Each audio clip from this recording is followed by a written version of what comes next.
And welcome back to America Talks Live. I'm Bill Tucker. Earlier this week, I sat down with Marc Ruskin. He's a retired FBI undercover agent and author of the book, The Pretender. Marc, great, good. I'm looking forward to this interview. Hey, Bill, thanks a lot for inviting me. My first question, of course, is, how do I even know you're Marc? I never met Marc, and you're a pretender, so how do I know you're not a pretender pretending to be the pretender? Well, we have a room full of Marcs, and we send out different Marcs to different interviews, and Newsmax ranked the top Marc. So okay, great. That's good. So you're the top-ranking Marc, but we don't know if he's the real Marc or not. So, well, but I'll leave that to you viewers to decide. Exactly. Okay. This is fascinating. I have known a couple of guys in my lifetime who've done undercover work. They're not going to write a book. Mm-hmm. So that's my first question. I mean, you spent your whole life not being seen, in essence, really. That's true. What motivated you to write the book? Well, a few things. One is I've always felt that the Bureau is really not well understood by the general public. It doesn't really do a very good job of selling itself. And I wanted to write something which would show and give some insight to the general public of how the Bureau really functions, what agents are like. You know, if you see a movie like Die Hard, you see the FBI agents are very serious. They're wearing a black suit, sunglasses. Yeah. They come into the police station and hey, we're taking over. And, you know, humorless people. And it's really the opposite of what FBI agents are like.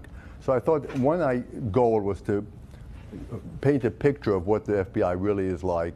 And another was to give a little insight into how undercover cases are put together, what goes on behind the scenes. Most of the books that have been written about undercover ops are generally just adventure narratives. It's like, well, I met with the guy, he sold me the drugs, and I went home.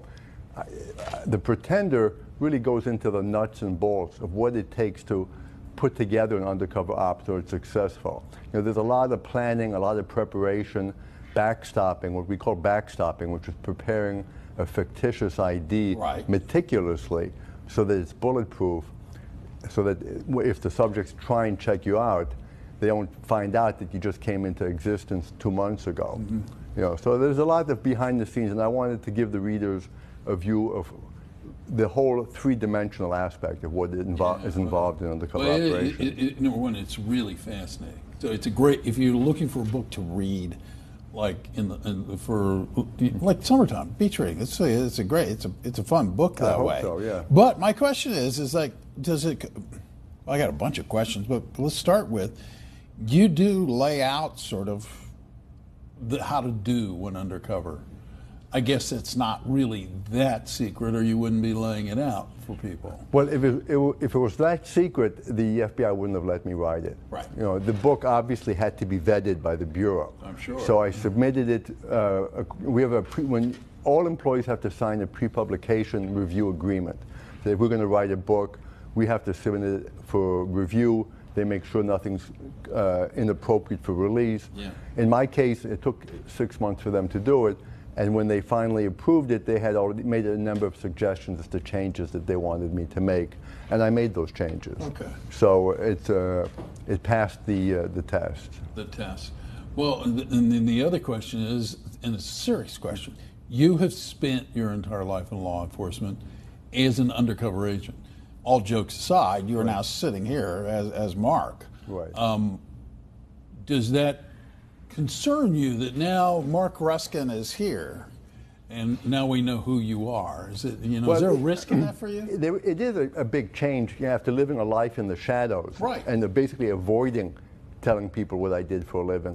Now all of a sudden it's a very public existence. But with regard to the specific people that I investigated, they all, for the most part, found out that I was an agent because I had to testify at trial. I got you. When they were arrested. In one case, Sunblock was a investigation of Asian, Chinese, Malaysian organized crime heroin importers, global importers. Huge. And I was pretending to be the nephew of a Mexican cocaine cartel boss who was working with us. He was cooperating with us. He was in jail trying to work down his sentence. And in that case, at the end of the case, when the subjects were arrested, they were all, of course, completely denied having anything to do with anything. Right. Then the case agent, who was a great case agent, very, very professional. He showed them videos of the buys. He goes, you see that guy who's you're selling the heroin to? Well, he's an FBI agent. Well, none of them went to trial. Oh my goodness. The lawyer, a little whisper from the lawyer. But in any event, the point is that they did find out that I was an FBI agent. So, and now years have passed. Most of these guys don't want the trouble of having to, if they mess with a federal agent or ex-federal agent, they're going to be in a world of pain. And do they really want that at this point in their lives? You know? Probably not. Well, let's hope not, anyway. Well, it's interesting because you got a whole really fascinating list of people who are endorsing the book, basically, on the back here. You know, Donnie Brasco, the FBI agent who everybody would know his story from the movies. But it's interesting because the New York State Criminal Association, the president of the New York State Criminal Defense Lawyers Association, you must have been really good for the other side to go, you know what, I think I'm going to give him an endorsement. I went to a lot of trouble to make sure that the blurbs on the back of the book, the endorsements from well-known individuals, came from a variety of points of view. I didn't want to have 5 retired FBI agents all saying, "Hey, he's a great guy, good book." I mean, in the end, what does that mean? I have one or two, and the one I have, of course, is Joe Pistone, who's the icon for all undercover agents. I mean, he's like the one we all look up to as the master. And for him to have endorsed the book means a great deal to me. It really does. Well, you don't have a lot of time left here, but so let's do this. Tease us with one of your more memorable moments, not even necessarily a case, but like a moment that people will read about when they read the book. Well, there was one case, it was called Run DMV, which is a parody of the pun of the rap group called Run DMC. And the case involved the crime problem, which my supervisor, Craig Doctor, who passed away just a few weeks ago, unfortunately, very sadly, he had identified a crime problem. There were mobsters, terrorists, and other drug dealers, fugitives, who were being arrested, and they were being found to be carrying ID, driver's licenses, social security cards, green cards, which were not forgeries. They were legitimately documents, but in fictitious names. So if they were stopped, for example, by the police, they would produce a driver's license. The cops would run the driver's license. It would come back as valid, and off they'd go. So this was a big problem, and the solution Craig came up with was to have me as an undercover go in, try and figure out who the middlemen were and how they were doing it. We identified one middleman whose name was Mahmoud, who ran an operation in the South Bronx called Holy Land. And I would bring clients there to get fictitious fraudulent ID who were actually FBI agents. You know, they would look like, I would say, next week I'm bringing a cocaine drug lord or a Rastafarian gang leader and so forth. And one day I brought another young undercover agent, a Korean fellow, with me. We go into the back office that Mahmoud had. And in the small back office, there's Mahmoud sitting behind the desk and 2 tough, big Arab guys standing behind him looking very stern. Mahmoud, after a little small talk, turns to the other agent and says, "What can I do for you?" And the agent looks at me, he looks at Mahmoud, he looks at me, he goes, then